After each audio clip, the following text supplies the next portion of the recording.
संदेश जाना चाहिए, ऐसा संदेश जाना चाहिए कि ये पता लगना चाहिए जय श्री राम हो गया काम, और ये काम पूरा होगा, जीतेंगे, फतेह हासिल करेंगे और मंडी का डंका आने वाले समय में पूरे हिमाचल प्रदेश के साथ साथ पूरे देश के अंदर बचेगा।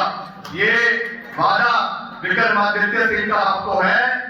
और अंत में एक बात और कह रहा हूं जो मैंने वीरभद्र सिंह जी से सीखी है, जो कह दिया वो पत्थर की लकीर है, उसको हम 100% पूरा करेंगे। ये मैं आपको पूरा विश्वास दिलाना चाहता हूं। जयराम जी, आप चिंता ना करें। आप बारी बारी कह रहे थे कि विक्रमादित्य सिंह जो है षड्यंत्र में फंसकर यहाँ पर आया है। मैं आपको ये कहना चाहता हूं कि जिसके ऊपर मां भीमा काली का आशीर्वाद है, जिसके ऊपर प्रभु राम का आशीर्वाद है, उसका षड्यंत्र कोई कुछ नहीं बिगाड़ सकता है। हम यहाँ पे लड़ेंगे, यहाँ पे जीतेंगे और यहाँ के लोगों का मनोबल बढ़ाएंगे, यहाँ के कार्यकर्ताओं का मनोबल बढ़ाएंगे और एक नया इतिहास आने वाले समय में मिलकर मंडी संसदीय क्षेत्र का हिमाचल प्रदेश और देश के मानचित्र पे लिखेंगे। इसका मैं आपको पूरा विश्वास दिलाना चाहता हूं। आप सबका एक बार फिर से दिल की गहराइयों से बहुत बहुत धन्यवाद। एक नारा मैं दूंगा, आप सबने दोनों हाथ खड़ा करके समर्थन करना है। भारत माता की, भारत माता की, भारत माता की, वंदे वंदे वंदे। मैं कहूंगा मंडी संसदीय क्षेत्र को आप कहेंगे जय श्री राम। मंडी संसदीय क्षेत्र को जय श्री राम, मंडी संसदीय क्षेत्र को जय श्री राम, मंडी संसदीय क्षेत्र को जय श्री राम। जय हिंद, जय माता। विक्रमादित्य सिंह जी आपको इस विधानसभा क्षेत्र में ऐसा डेंट मारेंगे, ऐसा डेंट मारेंगे कि आपको भी याद रहेगा कि क्या विक्रमादित्य सिंह क्या चीज। मगर मैं उन चीजों में नहीं जा रहा। मैं ये कह रहा हूं कि हमारा उन लोगों के साथ कोई बैर नहीं है। वहां के लोगों के साथ भी बहुत विकास कार्य राजा वीरभद्र सिंह जी ने राज्य के अंदर करवाया, चोट के अंदर करवाया। मगर एक टर्म है जिसे अंग्रेजी में कहते हैं इक्विटेबल डिस्ट्रीब्यूशन ऑफ वेल्थ। जो पैसा है, संसाधन है, रिसोर्सेज है, उसका समानता के साथ हर इलाके में बंटवारा होना चाहिए। ऐसा नहीं है कि मैं मुख्यमंत्री हूं या मैं मंत्री हूं तो मैं सारा काम अपने विधानसभा क्षेत्र में करवा लूं कि मेरी तो नैया पार हो जाए, मैं तो 30-30 हजार से जीतूं मगर बाकी का कोई लेना देना नहीं। ये सोच नहीं होनी चाहिए। हर इलाके में समान विकास होना चाहिए। ठीक है, 19-20 चलता है, जहां तक मंत्री है निश्चित तौर से थोड़ा बहुत ज्यादा काम अपने इलाके में करवा ले, उसमें कोई बात बड़ी बात नहीं है। मगर जब एक टोटलिटी में पिक्चर देखी जाती है तो हर इलाका, चाहे वो मंडी है, चाहे सिरमौर है, चाहे पांगी है, चाहे भरमौर है, चाहे हमीरपुर है, चाहे ऊना है, चाहे जनजातीय क्षेत्र है, हर इलाके के साथ समान विकास होना चाहिए। इस सोच के साथ हमको आगे बढ़ने की आवश्यकता है। तो जयराम जी ने जिस तरीके से मात्र सिराज को ही विकास की दृष्टि से देखा, बाकी सारे इलाके को जो है वो नजरअंदाज कर दिया। आज हम सबको मिलकर इस आवाज को उठाने की आवश्यकता है और एक नए उदय के साथ, एक नई उमंग के साथ, एक नई सोच के साथ आवश्यकता है। अभी यहाँ पे आदरणीय प्रकाश चौधरी जी बोल रहे थे, इनकी बातों में बहुत दम भी था, मगर दम के साथ साथ कुछ इन्होंने अपनी भावनाओं को भी प्रकट किया। और वैसी ही भावनाएं पिछले कल हमारे आदरणीय सुभरलाल जी ने, केंद्र सरकार ने हमारे उस बोरोइंग कैपेसिटी के ऊपर भी जो है वो रोक लगा दी कि आप सालाना 800 करोड़ है या 1200 करोड़ है, अभी मुझे आंकड़ा याद नहीं है, मगर आप इससे ज्यादा पैसा मार्केट से नहीं उठा सकते। हर तरीके से हमारा हाथ काटने की कोशिश करी जा रही है कि सरकार को पूरे तरीके से पैसे की सारे स्रोतों को बंद कर दो, ताकि जो हमने अपनी योजनाएं चलाई है प्रदेश के अंदर वो ना चल सके। इस तरीके से सर्जिकल स्ट्राइक करने का प्रयास मोदी जी हिमाचल प्रदेश के ऊपर कर रहे हैं। अब इन मुद्दों को आंकड़ों के साथ अगर हम लोकसभा के अंदर नहीं उठाएंगे और ये नहीं कहेंगे कि हमारी जो है फाइनेंशियल रूप से, वित्तीय रूप से जो प्रहार प्रदेश के ऊपर करवाए जा रहे हैं, तो ये किसी ना किसी को तो ये लड़ाई लड़नी पड़ेगी। तो हमने ये बेड़ा उठाया है कि इन सब मुद्दों को हम पूरी मजबूती से आने वाले समय में लोकसभा के अंदर उठाएंगे, ताकि ये पैसा आने वाले समय में हिमाचल प्रदेश को मिले और हिमाचल प्रदेश का चौमुखी विकास आने वाले समय के अंदर हो। तो ज्यादा कुछ ना कहते हुए मेरा आपसे यही विनम्र निवेदन है कि एक एमपी है, मेंबर ऑफ पार्लियामेंट, वो तो हम बन जाएंगे, 4 जून को बनेंगे, मगर आज भी मैं आपका एमपी हूं। वो एमपी क्या है? वो एमपी है आपका दुख सुख का साथी, एम यानी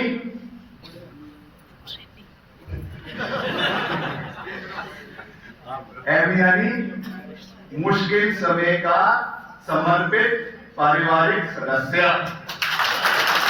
एमपी यानी आपके हर सुख में, आपके हर दुख में आपका एमपी आपके साथ खड़ा रहा है। इसका प्रमाण मुझे देने की आवश्यकता नहीं। आप जानते हैं कि पीछे जब चुनावों के समय के, तो आज कई यहाँ पे लोग आकर कह रहे हैं कि मैं मंडी की बेटी, आम लोगों को देखकर राजनीति करती है। जयराम ठाकुर जी 5 साल जब सत्ता में रहे तो सोए रहे। अब जयराम ठाकुर जी को पूछना चाहिए, युवाओं को पूछना चाहिए कि सबॉर्डिनेशन सिलेक्शन बोर्ड है हमीरपुर में, वहां पेपर बेचे जाते थे और जो पढ़ा लिखा बच्चा था उसको नौकरी नहीं मिलती थी, जो पेपर खरीदता था उसको नौकरी मिलती थी। हमारी सरकार ने 15 महीने में आकर उस भ्रष्टाचार के अड्डे पर चोट की और आज वहां कोई पेपर नहीं बेचे जाते। राज्य चयन के माध्यम से जो युवा योग्यता के आधार पर उसको नौकरी मिल रही है। अंत में मैं सिर्फ ये इस आशा के साथ, हमारी ताकत आप लोग हैं। हम 5 साल के लिए चुनकर आए हैं। हम 5 साल आपकी सेवा करना चाहते हैं और 5 साल आपकी सेवा करके आपको ये दिखाना चाहते हैं कि हिमाचल जो सबसे सुंदर प्रदेश है, जहां स्वाभिमानी लोग रहते हैं, आत्म सम्मान वाले लोग रहते हैं, जहां लोकतंत्र जिंदा नजर आता है। 5 साल बाद उसका मतदाता अगर सरकार अच्छा काम नहीं करती उसको बदल देती है। इस समय आपके सामने सिर्फ एक चुनौती है कि आप जिन्होंने पैसे के दम से कुर्सी को खरीदने की कोशिश की, ये कोशिश उनकी महाराष्ट्र में सफल रही, ये कोशिश उनकी कर्नाटका में सफल रही, पर यहां इनकी कोशिश सफल नहीं हुई है। और आगे भी भविष्य में भी एक ऐसा सबक सिखाया जाना चाहिए कि हिमाचल की जनता हिंदुस्तान को एक ऐसा उदाहरण प्रस्तुत करे कि जो पार्टी पैसे के दम से सत्ता की कुर्सी हथियाना चाहती है, जिस पार्टी के चुनाव चिन्ह पर हाथ पर चुनकर जो विधायक आए उन्हें खरीदा गया और मुख्यमंत्री की कुर्सी को हथियाने की कोशिश की गई, इस प्रकार की पार्टी को सबक आप लोग सिखा सकते हैं। आप ही वो जनता है। जब आप किसी भी बदलाव के लिए आ जाए तो आप बड़े से बड़ी क्रांति ला सकते हैं। तो आपको इस क्रांति के लिए तैयार रहना है। 1 जून को इस क्रांति का अंत होगा, जिस दिन आप भारतीय जनता पार्टी का विरोध में बटन दबाएंगे और हाथ के निशान का बटन दबाएंगे। मैं दावे के साथ कह सकता हूं पूरे हिंदुस्तान में ये संदेश जाएगा। क्या आप इस संदेश के लिए तैयार है? दोनों हाथ खड़े करके बोलिए और जोर से करिए। आप आ जाएंगे, लेकिन जनता की भावनाओं से सौदा करने वाले पार्टी को कभी मत बख्शना। हम लोग आज मुख्यमंत्री है, मंत्री है, लेकिन हम अगर सही दिशा में काम करेंगे तब जनता हमारे साथ खड़ी होती है। आज आपके सामने हमने विनोद सुल्तानपुरी जी को आपके सामने खड़ा किया। इनकी स्वच्छ छवि है, ईमानदार छवि है। 6 बार इनके पिताजी विधायक रहे, सांसद रहे, कोई उनके ईमान को खरीद नहीं सका। एक छोटे से घर में रहकर वो 6 बार सांसद रहे, आप लोगों की सेवा के बीच में रहे।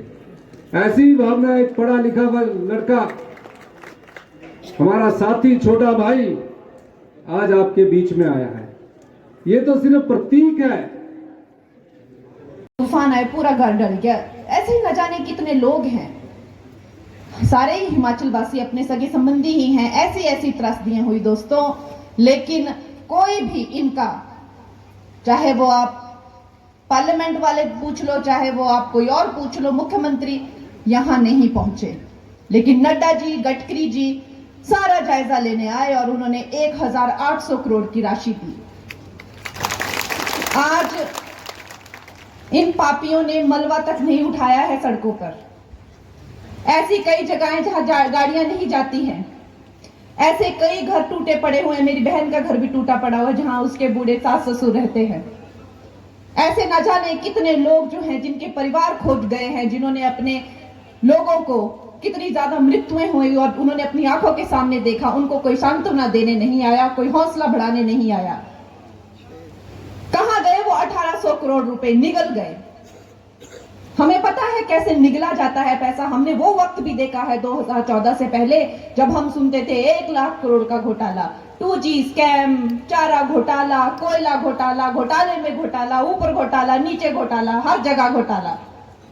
वो वक्त भी हमने देखा है और सारी दुनिया बात करती थी कि चरमराती अर्थव्यवस्था कब गिर जाए। और ये दुष्ट लोग, आप जान के आपको बहुत दुख होगा कि कल मेरे घर पे मेरे माता पिता ने कुछ एक्स सर्विसमैन को बुलाया था। कुछ फौजी भाई आए थे, बुजुर्ग लोग भी आए थे, जो कि सेना में हमारी काफी सेवा की, उन्होंने युद्ध लड़े। वो कहते हैं कि ये लोग रोड नहीं बनवाते थे बॉर्डर एरिया पे। कांग्रेस के नेता कहते थे कि अगर तो वहां नहीं पहुंचे, और पीछे से घड़ियालियां हुए इन्होंने, हमें क्या पता, वो तो सरकार है, उन लोगों ने हाईजैक कर लिया है, ये वो। अरे आज उन्होंने, नरेंद्र मोदी जी ने ना कि सिर्फ भारत में, मुसलमान देश में भी मंदिर खोल के रख दिया है। वो मुसलमान लोग भी उन्मुक्त हैं, देवी देवताओं के आशीर्वाद से वो लोग भी धन्य हो गए हैं। इतने भव्य मंदिर मुसलमान देशों में मोदी जी के लिए उन्होंने खोले हैं। लेकिन कांग्रेस की दुष्ट सरकार जो है, वो कहती है कि मैंने यहाँ पे 98% हिंदू मानसिकता को हराया है, मैंने हिंदुत्व को हराया है। हिमाचल प्रदेश में ये सुखू जी का बयान रहता है। ऐसी नीच बातें वो यहाँ पे रहकर करते हैं। और हमारे मोदी जी जाते हैं तो बाहर मुसलमान देशों में भी मंदिर खोल के आ जाते हैं। ये माँ भारती का ऐसा एक महान सपूत है। न जाने कितनी सदियों में ऐसे महान चरित्र हमें मिलते हैं, और अवश्य ही वो इस देश का, यहाँ की बेटियों का, गरीबों का उद्धार करने आया है। नहीं तो क्या कारण हो सकता है कि उन्होंने इतने गरीबी में जन्म लिया, इतनी गरीबी में, इतने संघर्ष में उन्होंने जन्म लिया।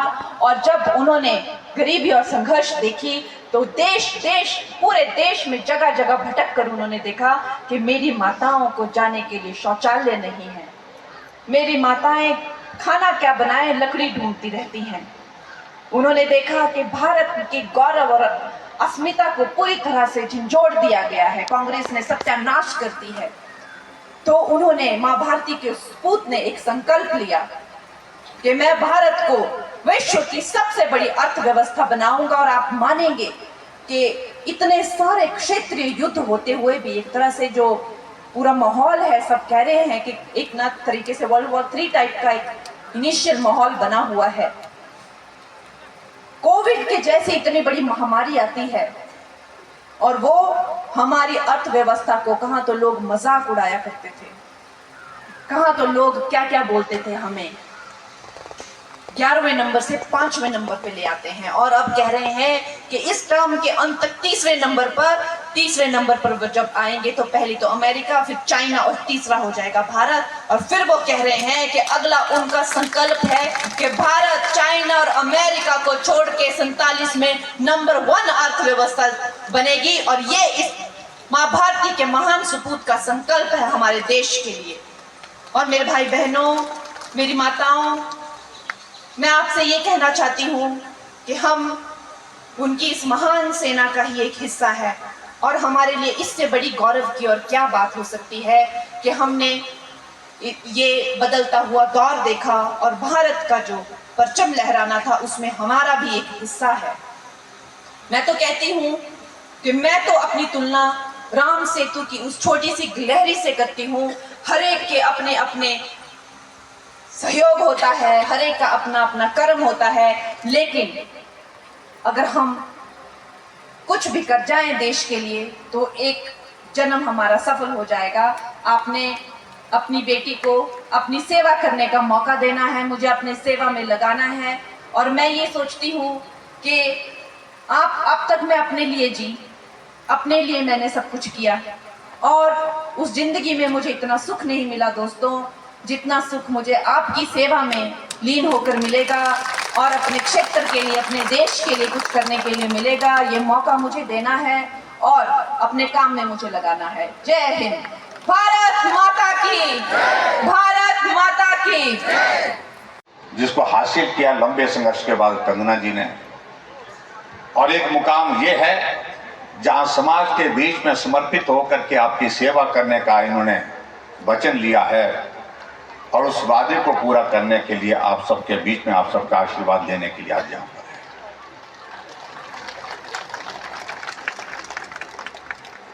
बहुत सारी बातों का जिक्र मुझसे पहले हो गया और मैं बहुत लंबी बात नहीं करूंगा। मैं देख रहा हूं गर्मी भी बहुत है और आजकल काम का भी मौसम है,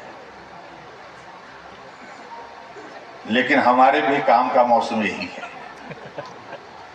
अगर फसल आपकी तैयार है तो ये दो हमारी फसलें एक साथ ही आ गई अब की बार, तो इसलिए हमारी फसल का भी ख्याल रखना ये मेरा आप सबसे विनम्र निवेदन है। इस बात के लिए कहीं अपनी फसल के चक्कर में हमारी फसल में कोई कमी रह जाए, उस सारी चीज का आपने ध्यान में रखना है, कमी नहीं छूटनी चाहिए, ये मेरा विनम्र निवेदन है।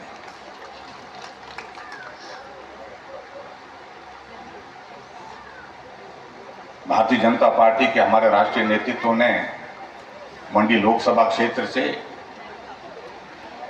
इस हिमाचल की बेटी, सरकाघाट की बेटी और मंडी की बेटी कंगना जी को अपना पार्टी का टिकट दिया।